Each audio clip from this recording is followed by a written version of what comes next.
নমস্কার, সুপর্ণার cookery Deloitte চ্যানেলে আমার সব ফ্রেন্ডদের স্বাগত ওয়েলকাম জানাচ্ছি।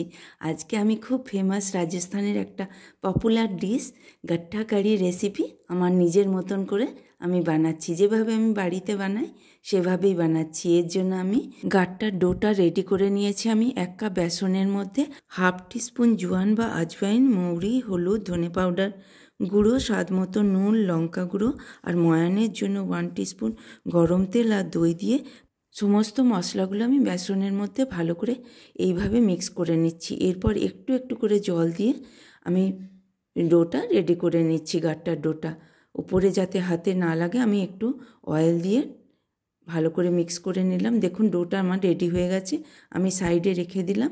গাট্টাগুলো সেদ্ধ করার জন্য আমি 4 কাপের মতন জল ভালো করে ফুটতে দিলাম।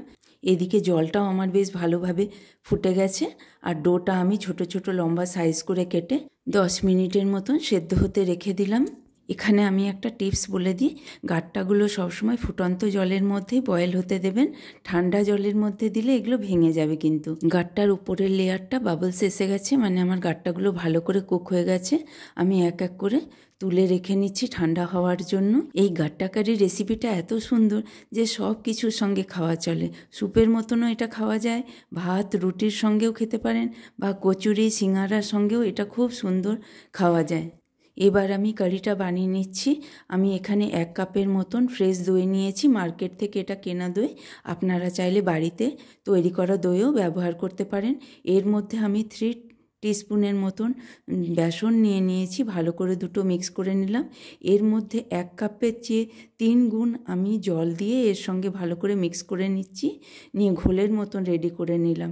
এরপর সব রকম মশলা যেমন 1 চামচ হলুদ, লঙ্কা গুঁড়ো, পরিমাণ মতন ধনে পাউডার গুঁড়ো সব একসঙ্গে ভালো করে আমি মিক্স করে নিলাম। এখানে যতটা কারি আমি রেডি করতে চাই সেই অনুযায়ী আমি নুনটা দিয়েছি, আপনারা চাইলে পরে নুনটা দিতে পারেন। কারির ঘোলটা আমার রেডি হয়ে গেছে। এবার প্যানটা বসিয়ে আমি 2 টিস্পুনের মতন রিফাইন অয়েল দিয়ে দিলাম।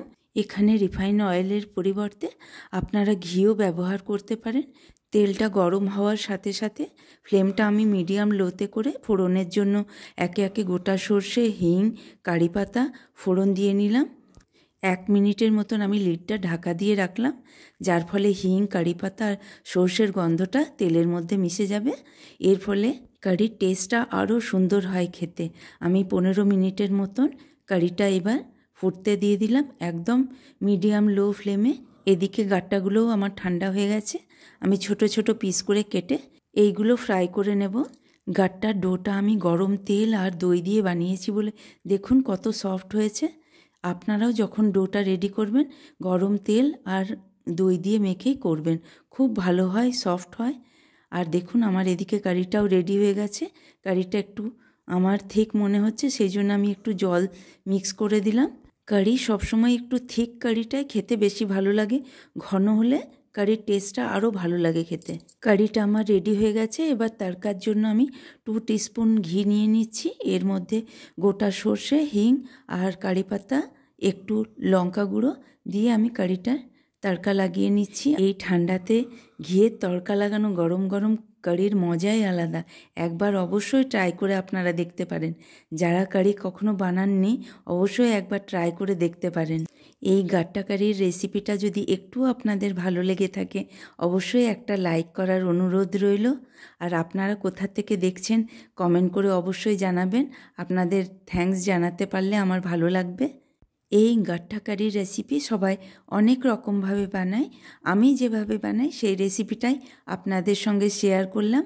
কেমন লাগলো রেসিপিটা অবশ্যই আমাকে কমেন্ট করে ফিডব্যাক জানাবেন। কারিটা আমার রেডি হয়ে গেছে। এবার কারি পাতা আর গোটা সর্ষে দিয়ে আমি গাট্টাগুলো ফ্রাই করে নিচ্ছি। কারিটা সার্ভ করার সময় এই গাট্টা ফ্রাইগুলো দিলেই খেতে ভালো লাগে। কারিটা আগের থেকে দিলে এগুলো সফট হয়ে যায়, গাট্টার ক্রাঞ্চি ভাবটা তখন থাকে না।